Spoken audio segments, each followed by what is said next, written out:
राष्ट्र के समस्त विद्यार्थी लाभान्वित हों,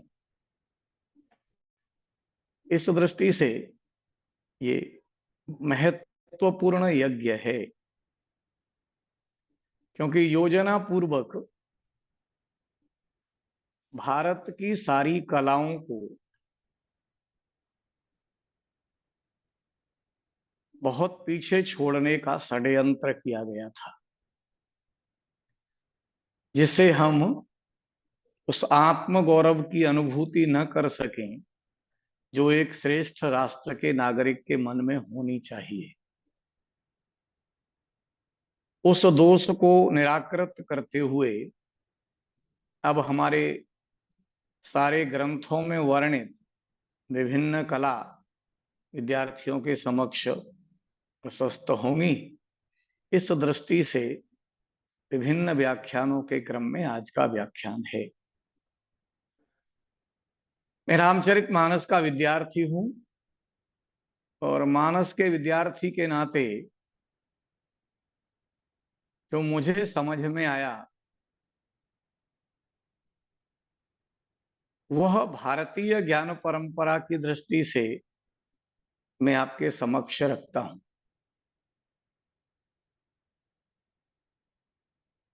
गोस्वामी जी ने रामचरितमानस में 4 नगरों का उल्लेख किया है। पहला नगर है अयोध्या। देहनगर कहा जाता है इसे अध्यात्म की भाषा में। महाराज श्री दशरथ यहाँ के राजा हैं।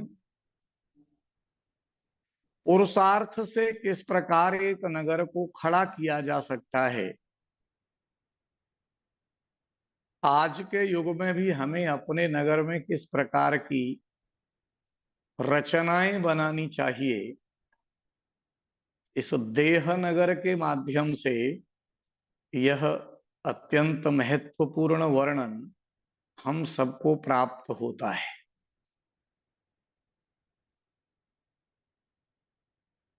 दूसरे नगर का उल्लेख किया बाबा ने,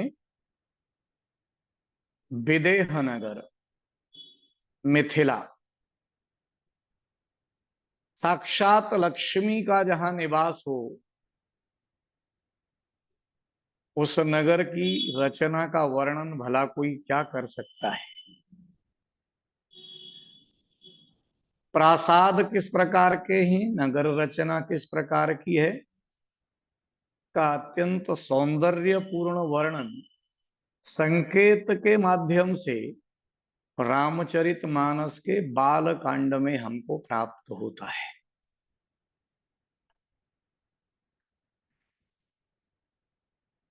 तीसरा नगर है किष्किंधा। ये भारत का वनवासी नगर है और उस वनवासी नगर के अंतर्गत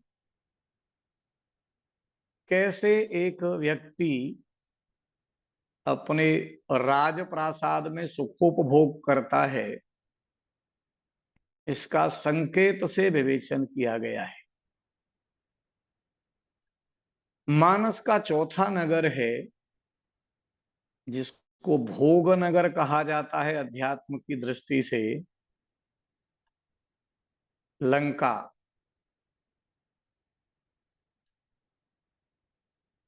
साक्षात मोह रूपी रावण जहां राजा है, प्रत्येक व्यक्ति अपने अपने घर को ही अपना मंदिर मानकर व्यवहार करता है। इसलिए वहां के भी नगर और राजप्रासाद और सामान्य प्रासादों का संकेत से विवेचन सुंदर कांड के अंतर्गत रामचरितमानस में किया गया है। ये सारे संकेत यह बोध कराने के लिए पर्याप्त हैं कि अति प्राचीन काल से ही भारत में शिल्प शास्त्र अत्यंत श्रेष्ठ स्थिति में था।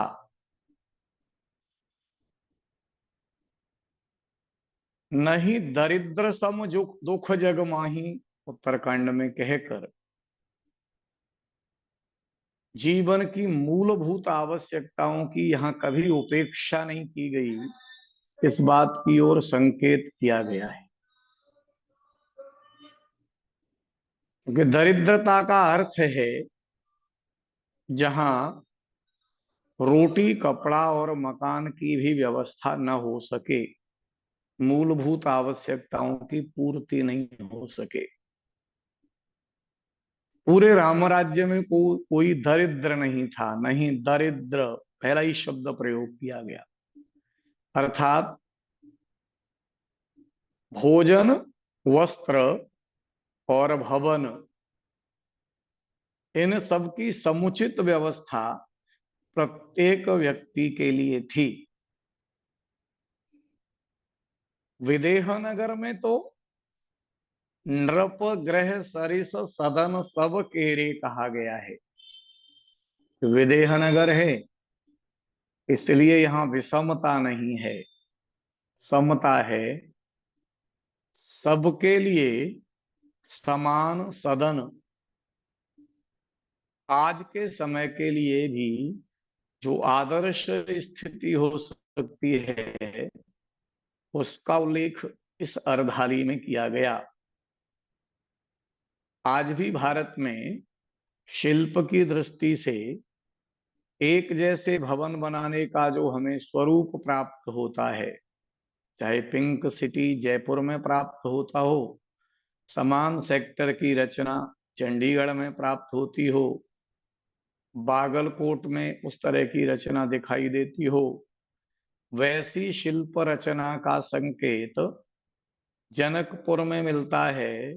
नृप ग्रह सरिस सदन सब केरे, नृप के सदन के सरिस ही सबके सदन यहाँ थे, ये वर्णन हमें यहाँ प्राप्त होता है। भोगनगर में सबके भवन अलग अलग हैं, इसलिए जब हनुमान जी महाराज शोध करने के लिए निकलते हैं, मंदिर मंदिर प्रतिकर शोधा, एक एक प्रासाद का अनुसंधान, लक्ष्य है सीता की खोज, लेकिन तरीका है एक एक भवन का अनुसंधान। मंदिर मंदिर प्रतिकर शोधा, देखे जहाँ तह अगणित जोधा, गयौ दशानन मंदिर माही, अति विचित्र कही जात सुनाही। वाल्मीकि रामायण में जहां बहुत विस्तार से रावण के अंतःपुर का वर्णन हमको मिलता है, वहीं रामचरितमानस में मर्यादा का पालन करते हुए अति विचित्र कही जात सुनाही, केवल इतना संकेत करके बाबा ने उस सारी बात हमारे समक्ष रख दी है। राजप्रासाद का वैभव अति विचित्र कहा, अर्थात इस भोग नगर में विशेषता है प्रत्येक की अपनी अपनी सामर्थ्य, उनके अपने अपने पदों के अनुसार प्रासाद का निर्माण यहाँ कराया गया है। ये जो चारों नगरों का संकेत से वर्णन है, यह हमें इस ओर ध्यान देने के लिए प्रेरित करता है कि शिल्प को लेकर भारत के मनीषियों की कितनी गहरी दृष्टि थी, कितनी गहरी समझ थी। उस समझ को दृष्टिगत रखते हुए ही ये सारे नगरों के वर्णन हमको प्राप्त होते हैं। अयोध्या थोड़ा विस्तार के साथ वर्णन किया गया है। अयोध्या कांड के शुरुआत में शिल्प के लिए जिस वैभव की आवश्यकता होती है, उस वैभव का उल्लेख भी हमको प्राप्त होता है। अयोध्या की शुरुआत ही गोस्वामी जी यहां से करते हैं। जब ते राम ब्याहि घर आए, नित नव मंगल मोद बधाए। भुवन चारिदस भूधर भारी, सुकृत मेघ बरसहि सुख बारी। रिधि सिद्धि संपत्ति नदी,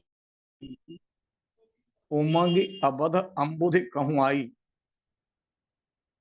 और चरम सीमा पर वैभव है, ये समझाने के लिए कहा, कहीं न जाए कछु नगर विभूति, जनु एतनी बिरंची कर तूती।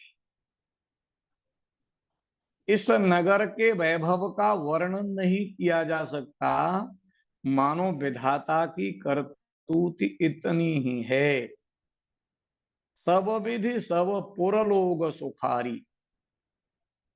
ऐसा वर्णन करके अयोध्या कांड में संकेत किया कि किस प्रकार की हमारे यहाँ वैभव की दृष्टि से स्थितियां थीं।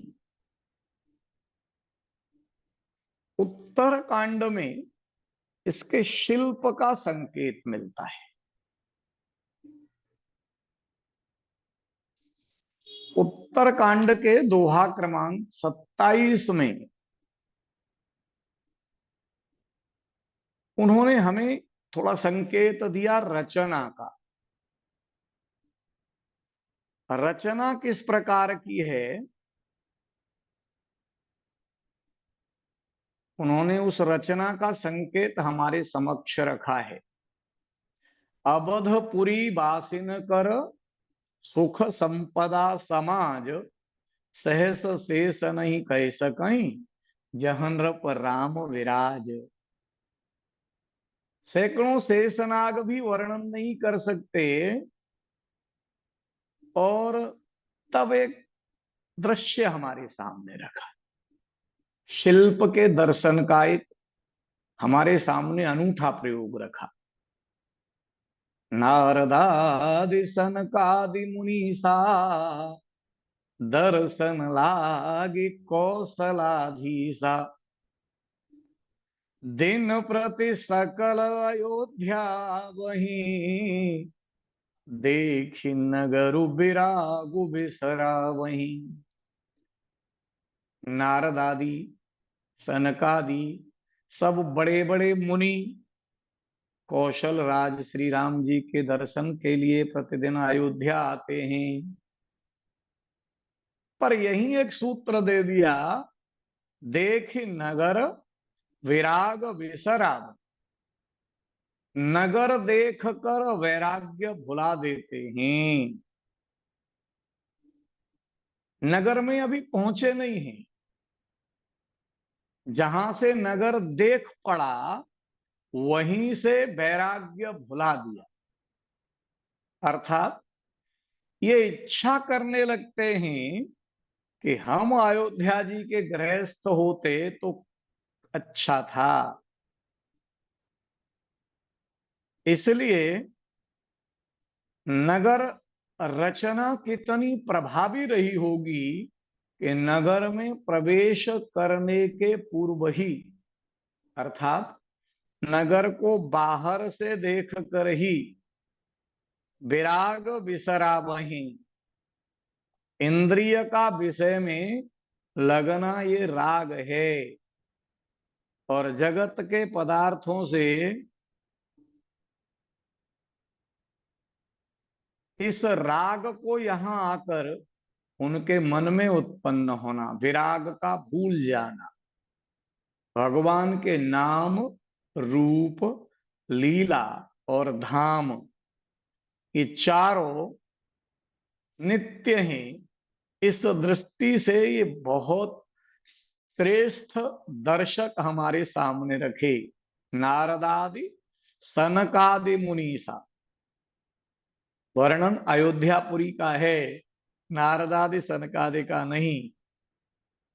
जिन्होंने वैकुंठ के रोज दर्शन किए हैं उनके लिए भी अयोध्या का यह शिल्प, यहाँ की यह नगर रचना कैसी आनंददायक है, ये संकेत हमें यहाँ दिखाई देता है। इसी प्रसंग पर गीतावली में गोस्वामी जी बहुत सुंदर वर्णन करते हैं।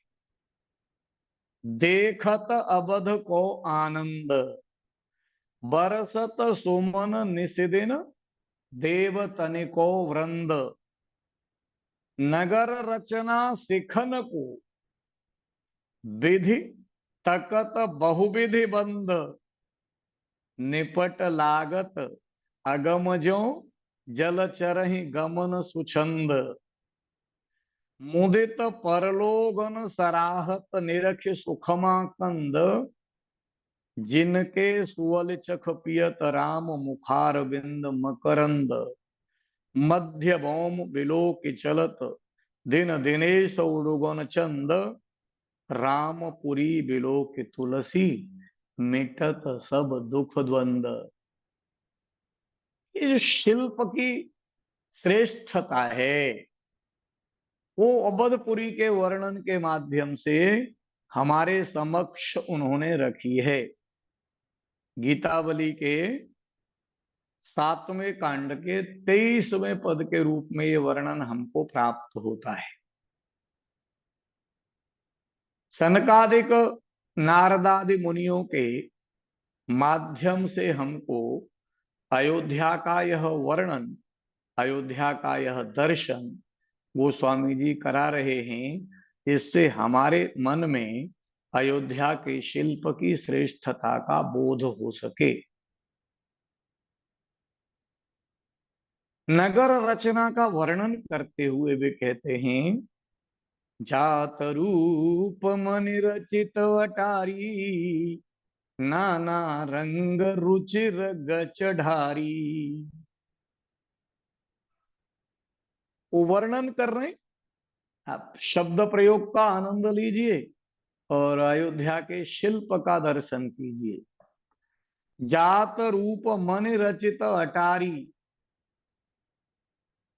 पहले अटारी का वर्णन किया और उसके पीछे की दृष्टि है कि मुनियों को सर्वप्रथम अट्टालिका दृष्टिगत हुई। कुछ दूर चलने पर कोट मिला, इसलिए बाद में कोट का वर्णन करते हैं।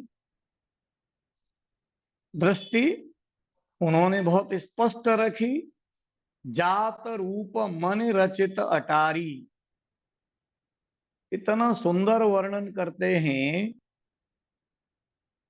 स्वर्ण रचित मणियों के माध्यम से बनाई गई ये अट्टालिका हैं।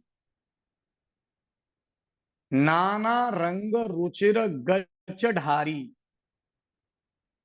विभिन्न प्रकार से ये श्रेष्ठ रचना है। गज मुक्ता चूर्ण और कांच दोनों से बनाई गई है, इसी से यहां कहा गया मणि रचित। अटारी की शोभा का वर्णन, जात रूप मन रचित अटारी, नाना रंग रुचिर गच ढारी। इसलिए रचित शब्द का प्रयोग किया गया। जात रूप मन रचित, रचित कह के बनाव की शोभा की बात कही गई और जात रूप और मणि रचित कह के अटारियों का इन वस्तुओं से शोभित होना कहा गया। शिल्प को लेकर कितने सजग हैं यहाँ के लोग, इसका अति सुंदर वर्णन किया गया है। पुर चहु पास कोट अति सुंदर, रचे कंगूरा रंग रंगवर, नगर के चारों ओर अत्यंत सुंदर कोट है। शिल्प की दृष्टि से नगर के चारों ओर कोट जितना प्रभावशाली होता है, नगर उतना ही श्रेष्ठ माना जाता है। यहां वर्णन किया गया और चहुं पास नगर के चारों ओर कोट अति सुंदर, अत्यंत सुंदर बाउंड्री वॉल है। शहर पनाह जिसको उर्दू में कहते हैं, घेरा है कोट। और कोट भी शिल्प की दृष्टि से बहुत सुंदर है। रचे कंगूरा रंग रंगवर, रंग बिरंगे कंगूरे रचे गए हैं।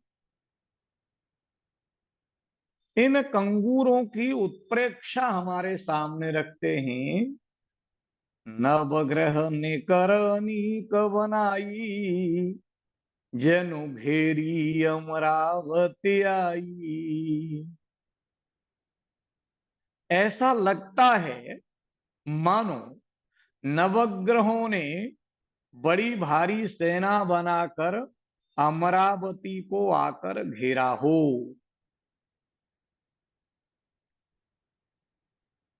ये जो वर्णन है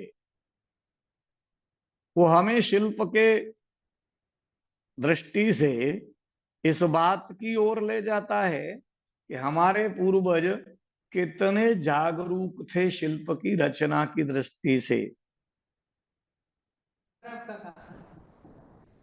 महि बहुरंग रचित गज कांचा, जो बिलो की मुनिवर मन नाचा। ये शब्द प्रयोग किया, मुनिवर मन नाचा। कितना प्रभावी शिल्प है कि मुनियों में भी जो श्रेष्ठ हैं उनका मन मयूर भी नृत्य कर उठा।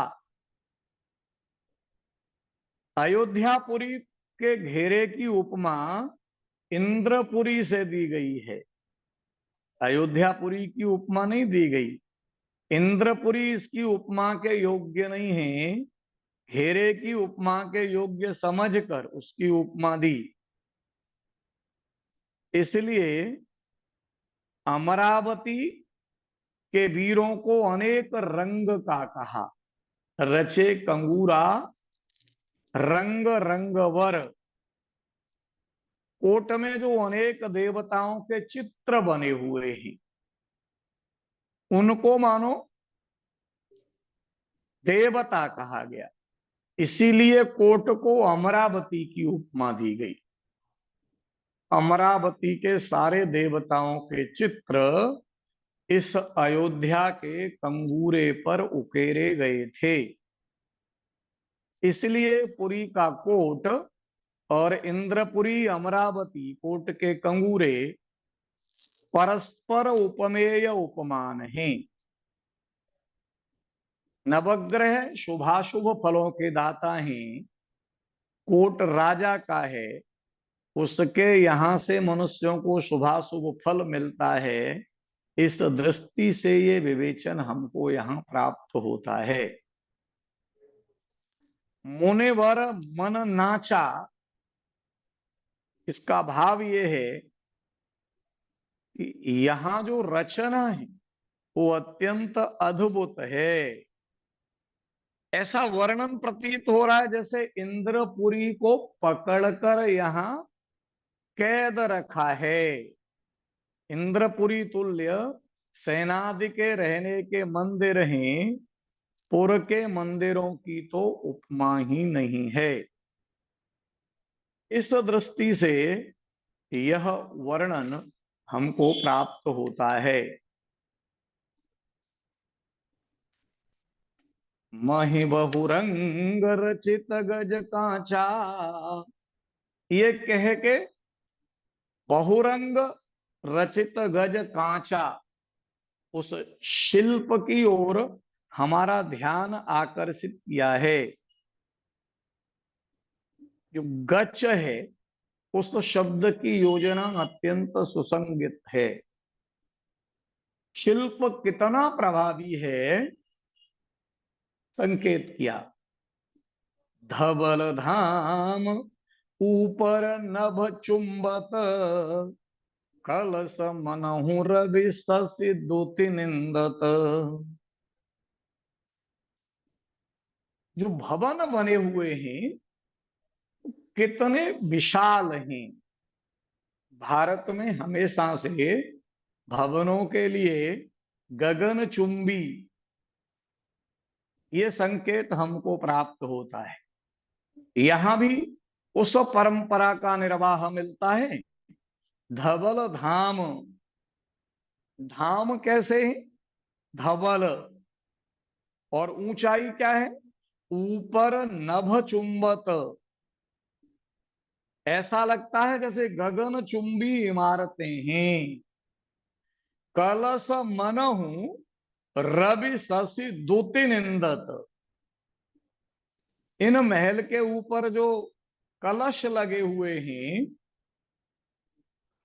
उन कलशों की विशेषता बताते हैं। अपनी उज्ज्वलता से मानो सूर्य और चंद्रमा की द्युति को फीका कर रहे हैं, उनसे भी अधिक उज्ज्वल हैं। ये जो वर्णन किया, आकाश में तो एक ही सूर्य है, वह भी ताप कारक है, और कलश के प्रत्येक मणि में अनेक सूर्य देख पड़ते हैं जो ताप रहित हैं। ऐसे ही आकाश में एक चंद्रमा है जो विरहीन आदि के लिए दुखदाई है, परंतु कलश के प्रत्येक मणि में चंद्रमा दिखाई पड़ता है जो सुखद है। इसीलिए कहा, बहुमनि रचित झरोखा भ्राजही, ग्रह ग्रह प्रति मणिदीप विराजही। प्रत्येक घर में मणियों के दीपक सुशोभित हो रहे हैं। महलों में बहुत सी मणियों से रचे हुए झरोखे प्रकाशित हैं। उत्प्रेक्षा अलंकार का बहुत सुंदर प्रयोग किया है।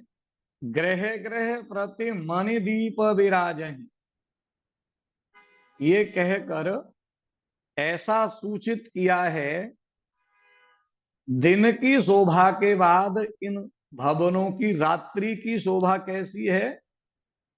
क्योंकि दीपक की शोभा रात्रि में ही होती है।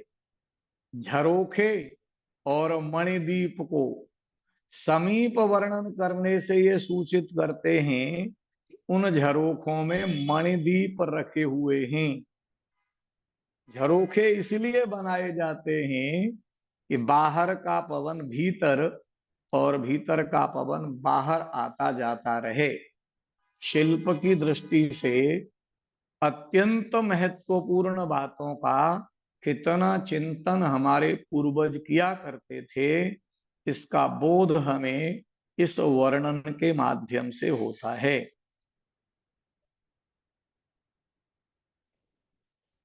उसके बाद बाबा ने उस सौंदर्य का वर्णन किया। मणिदीप राजहि भवन भ्राजहि, देहरी विद्रुम रची, मन खम्ब भीति विरंचि विरची, कनक मन मरकत खची। सुंदर मनोहर मंदिरायत, अजिर रुचिर फटिक रचे, प्रति द्वार द्वार कपाट पुरट बनाए बहु वज्र निखचे। यहाँ उस सारे शिल्प का वर्णन किया गया है। विद्रुम यानी मूंगा, मरकत यानी पन्ना, और स्फटिक मणि, सफेद बहुमूल्य पत्थर या जो कांच के समान पारदर्शी रत्न होता है। पुरट अर्थात सोना, वज्र अर्थात हीरा जो अपनी कठोरता के लिए प्रसिद्ध है। रत्न परीक्षा की पुस्तक में हीरे की 5 छाया कही गई हैं। लाल, पीली, काली, हरी और श्वेत। इसके 5 गुण बताए गए हैं। अठपहल, छकोना, लघु, उज्ज्वल और नुकीला। इस दृष्टि से यह पूरा वर्णन हमको शिल्प के बारे में अपने मनीषियों की दृष्टि की ओर ले जाता है। महलों में मणियों के दीपक सुशोभित हो रहे हैं। मन दीप राजहि, भवन भ्राजहि, देहरी विद्रुम रची। देहरियां मूंगों से रची हुई प्रकाशित हो रही हैं। मणि खंब भीति बिरंची बिरची। खंबे मणियों के हैं। दीवारें नील मणियों से जड़ी हुई सोने की ऐसी लग रही हैं कनक मणि मरकत खची। विशेष समार कर बनाई हैं। जो शिल्पकार है उसकी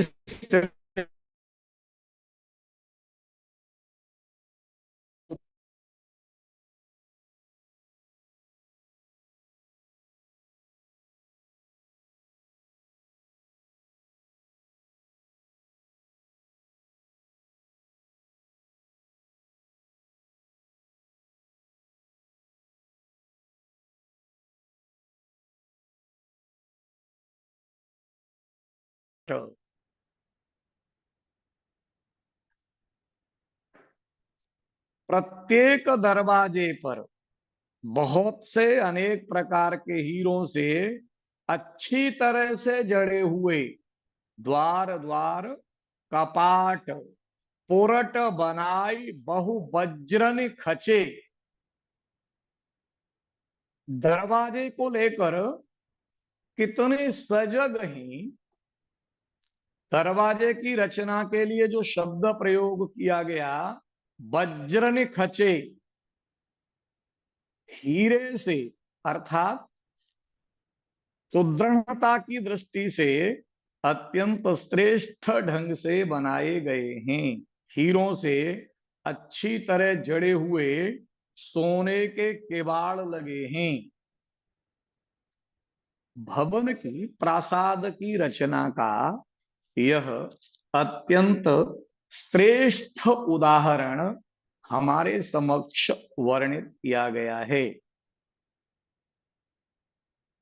चारु चित्रशाला ग्रह ग्रह प्रति लिखे बनाए। रामचरित जे निरखे मुनि, ते मन लेहि चुराए। घर घर में सुंदर चित्रशालाएं हैं जिनमें भली प्रकार समार कर राम जी के चरित्र लिखे हैं। जो मुनि देखते हैं उनके मन को ये चरित्र चित्र चुरा लेते हैं। अर्थात साक्षात से जान पड़ते हैं ये चित्र चितेरे के बनाए हुए नहीं लगते। आज हम जिस तरह से अयोध्या जी में रामलला की मूर्ति के दर्शन करके यह अनुभूति करते हैं कि यह किसी मूर्तिकार की बनाई मूर्ति नहीं है, साक्षात हम रामलला के दर्शन कर रहे हैं, उनकी आंखें बोलती सी जान पड़ती हैं। ये शिल्प आज का नहीं है, ये शिल्प भारत में रामायण कालीन है। इसकी ओर संकेत करते हुए कहा गया चारु चित्रशाला ग्रह ग्रह प्रति लिखे बनाए। प्रत्येक घर में ये चित्र बने हुए हैं और प्रत्येक ग्रह के चित्र कैसे हैं, साक्षात जान पड़ते हैं, मुनियों के मन को भी चुरा लेने वाले। ये जो चित्रों का वर्णन है वो अपने आप में बहुत अद्भुत है। शिल्प की दृष्टि से हम जब इस वर्णन को पढ़ते हैं तो बहुत सुंदर वर्णन हमारे समक्ष यहाँ दृष्टिगत होता है। अतिशय और अलौकिक सौंदर्य का वर्णन। ऐसा लगता है कि यह ब्रह्मा की रचना नहीं है। जैसा राम विवाह के समय जनकपुर में ये वर्णन किया गया, विधि भयऊ आचरज विसेखी, निज करनी कछु कतहु न देखी। ब्रह्मा जी को अत्यंत आश्चर्य हुआ। उन्होंने पूरे जनकपुर में कहीं अपनी करनी दिखाई ही नहीं दी। जैसे अभी इस मूर्ति को देखकर, राम जी के विग्रह को देखकर जिन्होंने उसको बनाया है, उन योगी राज का ये वाक्य हम सब ने सुना है। दर्शन करने के बाद लगता ही नहीं कि ये मेरी ही बनाई मूर्ति है। ठीक यही ब्रह्मा जी की स्थिति है। निज करनी कछु कतहु न देखी। ये जो शिल्प की ऊंचाई है, ये जो शिल्प की श्रेष्ठता है, उसकी ओर संकेत हमको प्राप्त होता है। मुनियों का नगर दर्शन करना लिखते हुए विशेषज्ञों की दृष्टि से शिल्प का निरूपण है। साधारण आदमी के मन को तो ये कितना मोहित करता होगा, इसकी सहज कल्पना हम करते हैं। यहीं से उन्होंने उपक्रम किया था मुनियों के मन का मोहित होना। देख नगर विराग बिसरा वहीं, और यहीं आकर उपसंहार किया उन्होंने। रामचरित जे निरखि मुनि, ते मन लेहि चुराई। उपक्रम से लेकर उपसंहार तक मुनियों के माध्यम से ये वर्णन हमारे सामने उन्होंने किया। नगर रचना की दृष्टि से और श्रेष्ठता का उल्लेख करते हुए बताया, सुमन वाटिका सब ही लगाई, विविध भांति करि जतन बनाई। सभी लोगों ने विभिन्न प्रकार की पुष्प वाटिकाएं लगाई हुई हैं, यत्न पूर्वक। शिल्प का ही हिस्सा है।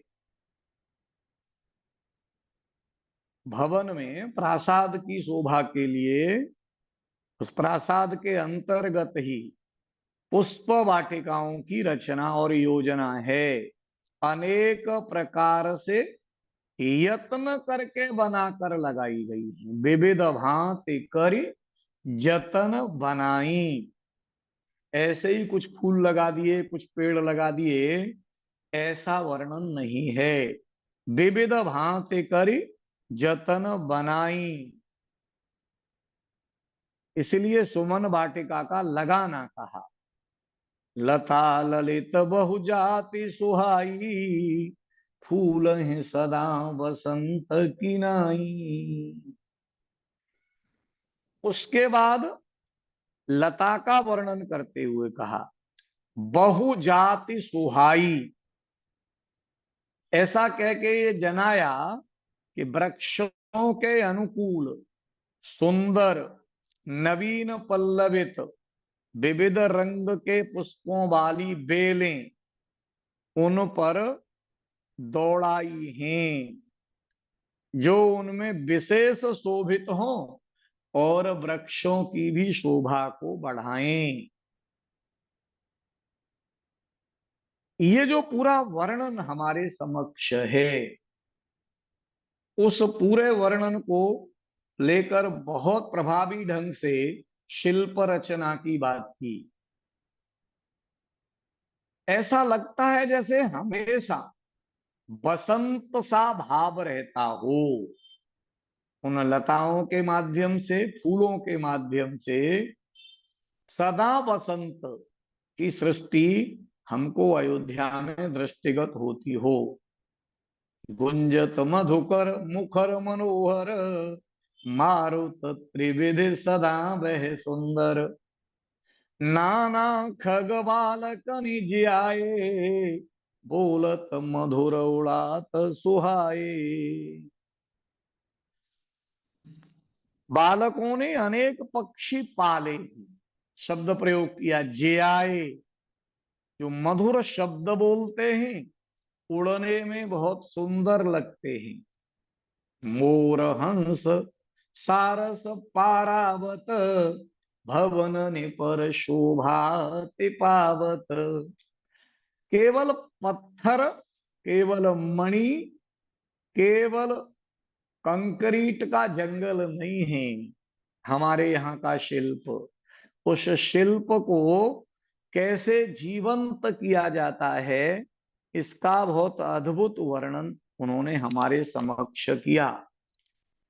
पक्षी पालने का व्यसन बच्चों को होता है, जियाए से बताया, पैदा होते ही उनको पाल कर बड़ा किया। ऐसा नहीं हुआ कि बड़े पक्षी पकड़े और वहां रखे हों। बचपन से पालन करने से इन बच्चों और पक्षियों का आपस का प्रेम कैसा रहता था, इसकी ओर संकेत किया। बड़े होने पे उड़ते तो हैं, लेकिन कहीं जाते नहीं हैं। इसलिए नाना खग बालकन जियाए, और उड़ात सुहाए से बताया कि बहुत से ऊंचे ऊंचे उड़ जाते हैं। विभिन्न प्रकार के पक्षियों के पूरे नाम दिए, मोर हंस सारस पारावत, भवननि पर शोभा अति पावत।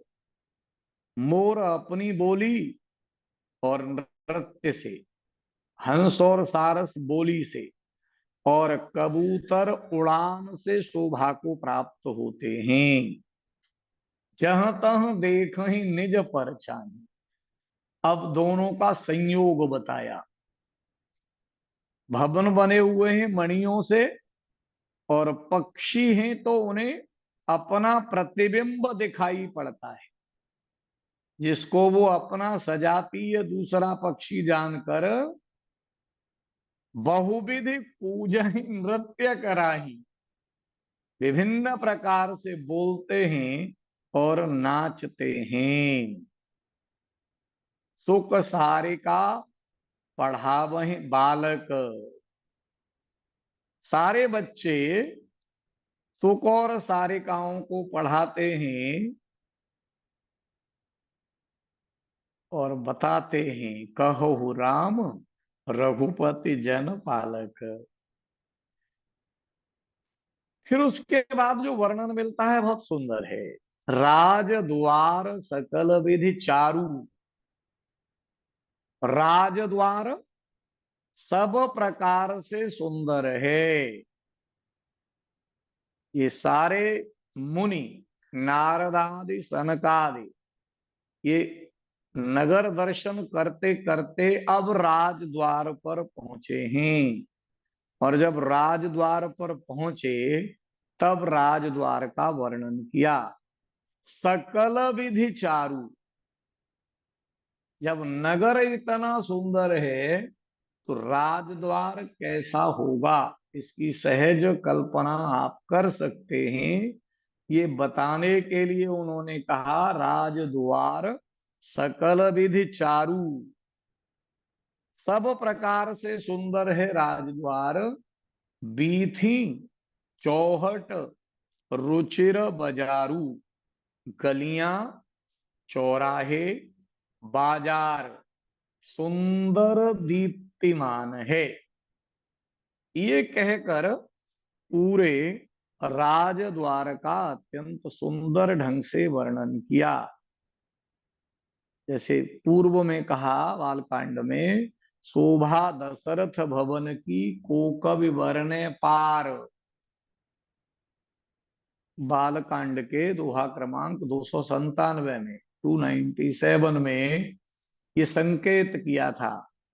शोभा दशरथ भवन की को कवि वर्णे पार। उस राजद्वार की शोभा का वर्णन करने में कौन कवि समर्थ है। ऐसे ही संकेत किया था राजद्वार का जनक के निवास का वर्णन करते समय, अति अनूप जहां जनक निवासु। राजप्रासादों का वर्णन इसी अनुपात में, इसी क्रम में हमको देखने को मिलता है। सिय निवास सुंदर सदनु, सुषमा किन कही जाती। सीता जी का जो निवास था, उस भवन की शोभा का वर्णन कैसे किया जाता है, कौन कर सकता है। उसके बाद बाजार का वर्णन किया, और अद्भुत है ये बाजार। बाजार रुचिरन बनय बरनत, वस्तु बेनुगत पाइये। जहाँ भूप रमा निवास, तहाँ की संपदा किन गाइये। बैठे बजाज सराफ, बनिक अनेक मनहु कुबेर थे। सब सुखी सब सच्चरित, सुंदर नारी नर से सुजरठ जे। ये जो बाजार है बहुत अद्भुत है। इस अद्भुत बाजार का एक वाक्य, वस्तु बिनु गथ पाइये, विभिन्न प्रकार से विद्वानों ने इसके भावार्थ किए हैं। वस्तु बिनु गथ पाइये,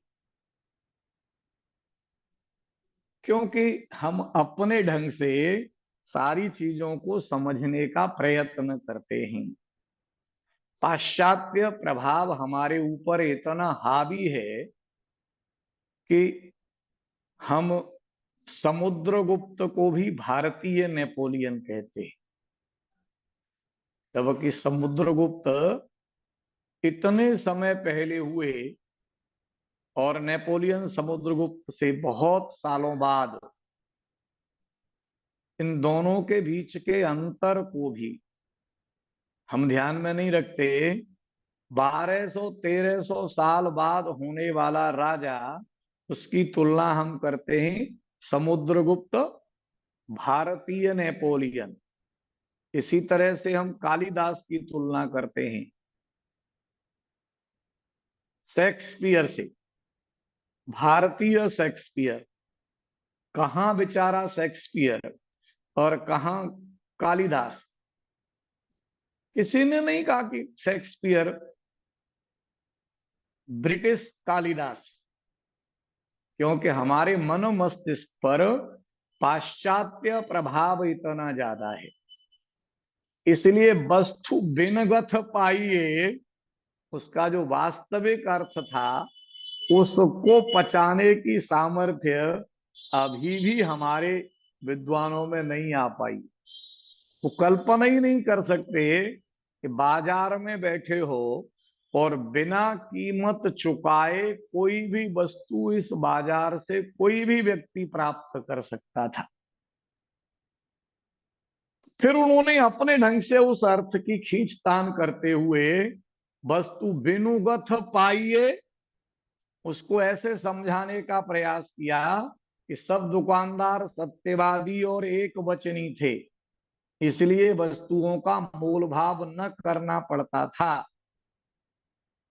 कुछ लोगों ने ऐसा समझाने का प्रयत्न भी किया, लोग बाजार से बिना दाम चुकाए ही वस्तुएं ले जा सकते थे, क्योंकि बेचने वाले को दाम पाने में कोई संदेह नहीं होता था, तकादा करने की आवश्यकता नहीं होती थी। बिना मोल वस्तु पाने का हेतु ये है कि ग्राहक कोई कंगाल नहीं है, अधर्मी नहीं है, पराई वस्तु लेकर दाम न दे। बेचने वाले भी उदार हैं, उनको यह चिंता नहीं कि दाम मिले ही, दूसरे का काम बने, यही चित्त में रहता है। दाम मांगते नहीं, दिया तो ले लिया। ये सारे के सारे जो अर्थ हैं वो इस दृष्टि से हैं कि उनके ध्यान में आज का बाजार है। आज के बाजार की दृष्टि से भारत के शिल्प के उस प्राचीन बाजार को समझने का प्रयत्न करते हैं जो संभव नहीं है, क्योंकि यहाँ का जो अर्थशास्त्र है वो अर्थ से नहीं चलता, धर्म से चलता था। प्रत्येक व्यक्ति उत्पादन इसलिए नहीं करता था कि उसे अधिकाधिक लाभ कमाना है। उसके उत्पादन का आधार होता था उसका धर्म। प्रकृति ने मुझे जो सामर्थ्य दी है उस सामर्थ्य का सदुपयोग करते हुए उस प्रकृति को और सुंदर बनाने के लिए प्रत्येक व्यक्ति अपना सर्वश्रेष्ठ उत्पादन करता था। उस उत्पादन को बाजार में लाकर रखता था। बाजार का अर्थ धन कमाने का स्थान नहीं होता था। बाजार का अर्थ होता था प्रत्येक व्यक्ति को उसकी आवश्यकता की वस्तु उपलब्ध करा देना।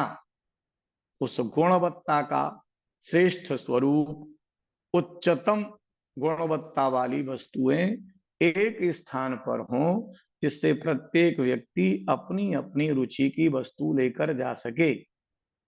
और दाम की आवश्यकता इसलिए नहीं होती थी क्योंकि प्रत्येक व्यक्ति को जब अपने आवश्यकता की चीज वहां मिल जाएगी तो उसको संग्रह करने की आवश्यकता नहीं। इसलिए कोई अपनी आवश्यकता से अधिक नहीं लेता था।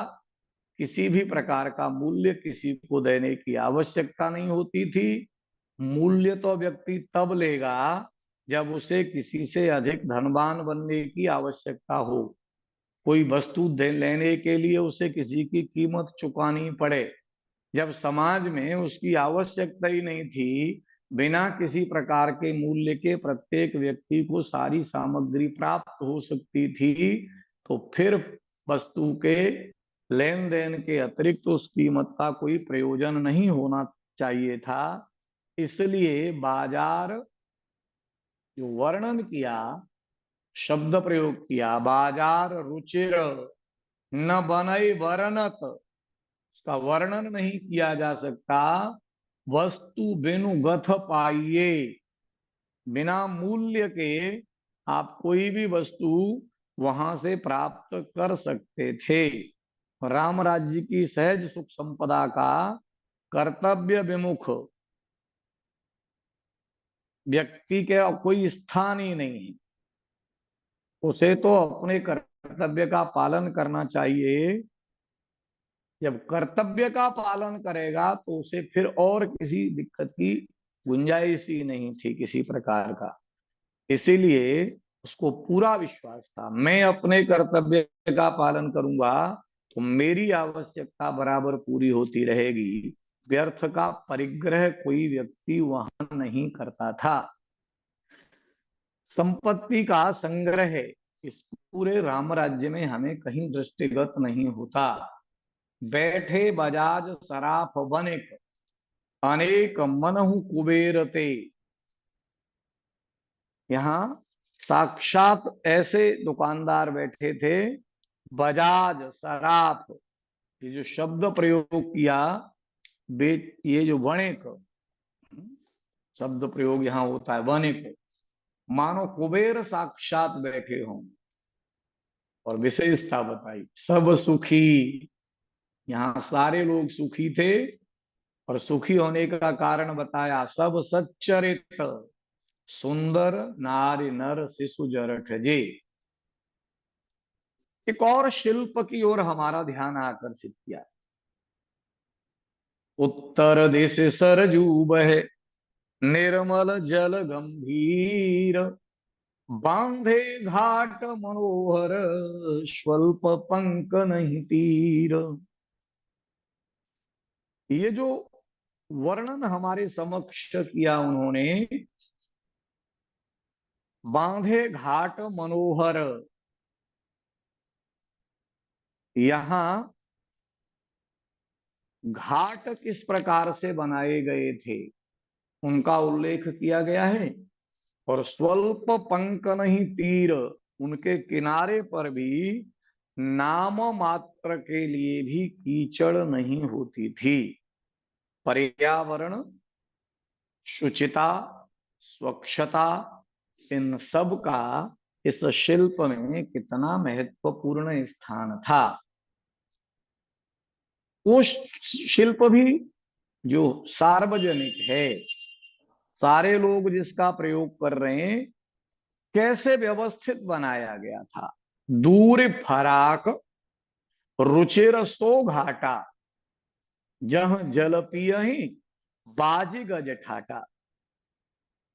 दूर सबसे अलग लंबा चौड़ा वह घाट है जहां घोड़े और हाथियों के समूह जल पीते हैं, उनके लिए अलग स्थान बनाया गया। पनिघट परम मनोहर नाना, तहान पुरुष करहि स्नाना। पनघट बनाए गए थे, वो अत्यंत सुंदर बनाए गए थे। पुरुषों के स्नान करने का प्रतिबंध था। जनाने घाट हैं, बड़े सुंदर हैं, अनेक हैं, पुरुष यहाँ स्नान नहीं करते। शिल्प की रचना के साथ सामाजिक व्यवस्था का भी ध्यान। राजघाट सब विधि सुंदर वर, मज्जहि तहां बरन चार्यू नर। राजघाट सब प्रकार से सुंदर और श्रेष्ठ है, यहाँ चारों वर्णों के लोग स्नान करते हैं। ये जो उल्लेख किया, उस उल्लेख की विशेषता है, किसी भी प्रकार की विषमता नहीं है। मज्जहि तहां बरन चार्यू नर। उसके बाद और वर्णन किया सुंदर इस प्रकार का उल्लेख है। तीर तीर देवन के मंदिर, किनारे पर सरयू जी के तीर तीर देवताओं के मंदिर हैं। चहुदिश तिनके उपवन सुंदर, और उन मंदिरों के चारों ओर सुंदर उपवन हैं। इस पूरे प्रसंग में दिखाया गया कि शिल्प केवल मनुष्यों के लिए नहीं, केवल मनुष्यों का सुख ही अभिप्रेत न था, पशुओं को भी सुख हो इसका भी वैसा ही ख्याल रखा जाता था। पक्षियों के हित का भी वैसे ही ध्यान रखा जाता था। इसीलिए खगमृग सुर तापस हितकारी, ये जो भाव था, इसी भाव को शिल्प के माध्यम से अभिव्यक्त किया गया। कहूं कहूं सरिता तीर उदासी, बसहि ज्ञान रत मुनि सन्यासी। पर्यावरण का चिंतन कितना है शिल्प में। तीर तीर तुलसी का लग सुहाई, वृंद वृंद बहु मुनि न लगाई। सुंदर तुलसी वृक्ष के झुंड मुनियों ने सरयू के किनारे लगाए हैं। और शोभा कछु बरन न जाई, बाहिर नगर परम रुचिराई। नगर के बाहर की जो शोभा है उसका वर्णन करते बनता नहीं। और इसीलिए ये शिल्प कितना सुंदर है, उस शिल्प की सुंदरता की बात करते करते पहले नगर के अंदर की शोभा का वर्णन किया, फिर नगर के बाहर की शोभा का वर्णन किया। देखत पुरी अखिल अघ भागा, नगर कैसा है, इसके दर्शन से संपूर्ण पाप दूर हो जाते हैं। अखिल अघ कह के मन वचन कर्म तीनों प्रकार के पाप, महापातक और उपपातक, इन सब का भाग जाना कहा। जब परम सुंदर नगर कहा तो उसको नगर कहा, नगर की सुंदरता कही और सराही जाती है, और जब पाप क्षय होना कहा तब उसको पुरी कहा, क्योंकि पुरी तीर्थवाचक है और तीर्थ के दर्शन से पाप का नाश होता है। कपिन दिखावत नगर मनोहर, उस समय वो नगर है, और अंदर दर्शन किया तो पावन पुरी रुचिर यह देसा, और वहां भी जब नगर कहा तो मनोहर कहा। यहाँ पहुंचे तो पहुंचे दूत रामपुर पावन। ये सारे प्रकार के शब्दों का वर्णन करके इस शिल्प के साथ कुछ और भी बातों की ओर ध्यान दिया। वापी तड़ाग अनूप कूप मनोहरायत सोहही, सोपान सुंदर मीर निर्मल देख सुर मुनि मोहही, बहुरंग कंज अनेक खग पूजहि मधुप गुंजारही, आराम रम्य पिकादि खगरव जनु पथिक अहंकारही। बावड़ियां बनी हुई हैं, तालाब और कुएं, ये सब जल से भरे हुए हैं। वापी, तड़ाग, अनूपकूप। शिल्प की परिपूर्णता तब है जब नगर रचना के साथ, प्रासाद रचना के साथ वहां आवश्यकता की सारी व्यवस्थाएं भी हों। बावड़ी, तालाब, कुएं जल से भरे हुए हैं। बावड़ियों और तालाबों की सीढ़ियां बहुत सुंदर हैं। पानी तो है, और उस पानी तक पहुंचने की व्यवस्था भी है क्या? और व्यवस्था है, पानी है, पर पानी ठीक है क्या? नीर निर्मल, पानी अत्यंत निर्मल है। और ये शिल्प इतना प्रभावी है कि देख सुर मुनि मोहही, देवता और मुनि भी मोहित हो जाते हैं। इसलिए कहा बहुरंग कंज अनेक खग पूजहि मधुप गुंजारहि। पक्षी अपनी अपनी बोली बोल रहे हैं, भौरे गुंजार कर रहे हैं। आराम रम्य, जो बाग हैं वो अत्यंत रमणीक हैं। पिकाद खगरव, कोकिल आदि पक्षियों के शब्द ऐसे हैं। जनु पथिक अहंकार ही, राह चलने वालों को बुला रहे हैं। ये कहा रमानाथ जहां राजा, सोपुर बरन की जाय, अनिमादिक सुख संपदा रही अवध सब छाय। ये जो वर्णन किया, ऐसा लग रहा है अणिमा आदिक सिद्धियां सारी की सारी वहां मौजूद हों। इस प्रकार से नगर रचना का शिल्प, प्रासाद रचना का वर्णन, ये दोनों विषय हमारे समक्ष गोस्वामी जी ने सूत्र रूप से रखे हैं, जिनको जानकर समझकर हम हमारे पूर्वजों की शिल्प कला का ज्ञान प्राप्त कर सकते हैं। ये जो हमारी भारतीय ज्ञान परंपरा है, उसका बोध नई पीढ़ी को करा के उनको वर्तमान समय में कैसे और श्रेष्ठ ढंग से इस शिल्प कला को बढ़ाया जा सकता है, उस दृष्टि से प्रेरित कर सकते हैं। इस दृष्टि से ये विषय मैंने आपके समक्ष रखा है। मेरे जैसे साधारण विद्यार्थी को इतने मनोयोग से सुनने के लिए आप सबके प्रति कृतज्ञता ज्ञापित करते हुए मेरी बात पूरी करता हूं। धन्यवाद।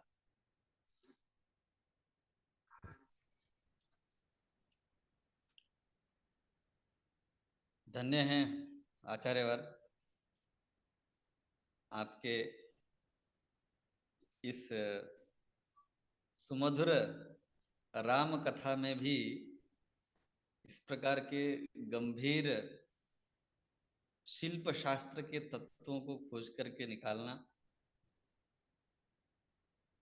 मुझे बड़ी प्रसन्नता है, और मुझे बहुत गौरव का अनुभव हो रहा है कि मैंने ऐसे रामायण वक्ता को चुना है, जो सही में रामायण में न केवल राम कथा को खोजते हैं, अपितु राष्ट्र कथा को खोजते हैं और शिल्प कथा को भी खोजते हैं।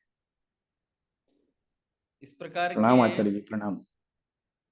जीवन के लिए अपेक्षित जितने आदर्श हैं, सभी आदर्श राम कथा में निहित हैं, ऐसा जो भारतीयों का मानना है। उस संपूर्ण मान्यता को साकार करने का विद्वत्तापूर्ण सामर्थ्य जिनके पास में है, ऐसे उमाशंकर पचौरी जी, हिंदी के बहुत बड़े भारत के विशेषज्ञ, आपको पा करके भारतीय ज्ञान परंपरा केंद्र आज धन्य है। आपसे करबद्ध निवेदन है कि आप इसी प्रकार हमारे ऊपर कृपा बनाए रखिएगा, और फिर हम जब आपसे प्रार्थना करें तो इसी प्रकार अपनी कृपा दृष्टि बरसाइएगा, ऐसी मैं अपेक्षा रखता हूं। इतना सुंदर वर्णन और सामान्यतः केवल दोहा चौपाइयों को उपस्थापन करना और कुछ शिल्प संबंधी कुछ बातें हैं जिनको रखना एक सामान्य बात थी, परंतु आपने उन दोहा चौपाइयों पर आने वाले जो अनेक ग्रंथों के जो आक्षेप हैं, जिनमें दृष्टि भारतीय न रहते हुए जो दोष वो करते हैं इसके व्याख्यान में, उन सब का समाधान करते हुए आपने एक भारतीय दृष्टि से रामायण में आबद्ध जो शिल्प का स्वरूप है उसको आपने प्रस्तुत किया है। निश्चित ही आपका व्याख्यान विद्वान मनोरंजक है और जिज्ञासु जनों के लिए अत्यंत उत्तेजक है। मैं आपके इस विद्वत्तापूर्ण व्याख्यान के लिए हृदय से बार बार आपके प्रति आभार व्यक्त करना चाहता हूं, और फिर से एक बार आपसे निवेदन करना चाहता हूं कि इसी प्रकार से कृपा दृष्टि हमारे पास आपकी बनी रहे। केवल एक बार हमने निवेदन किया था और आपने सहर्ष स्वीकार किया, और अनेक बार बोलने के लिए आप तैयार हो गए। ये आपकी सहजता और महनीयता है, और इसी प्रकार आप हमसे जुड़े रहेंगे, मैं आशा करता हूं।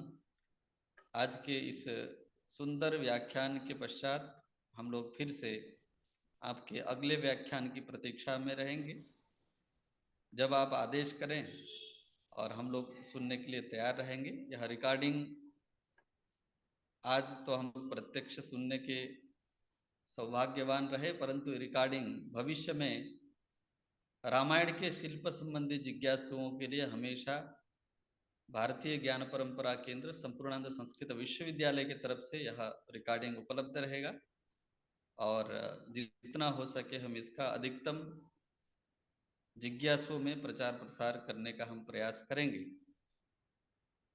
इतना ही कहते हुए मैं अपनी वाणी को विराम देता हूं और आचार्य को फिर से कृतज्ञता ज्ञापन करता हूं। बहुत बहुत धन्यवाद। धन्यवाद आचार्य जी।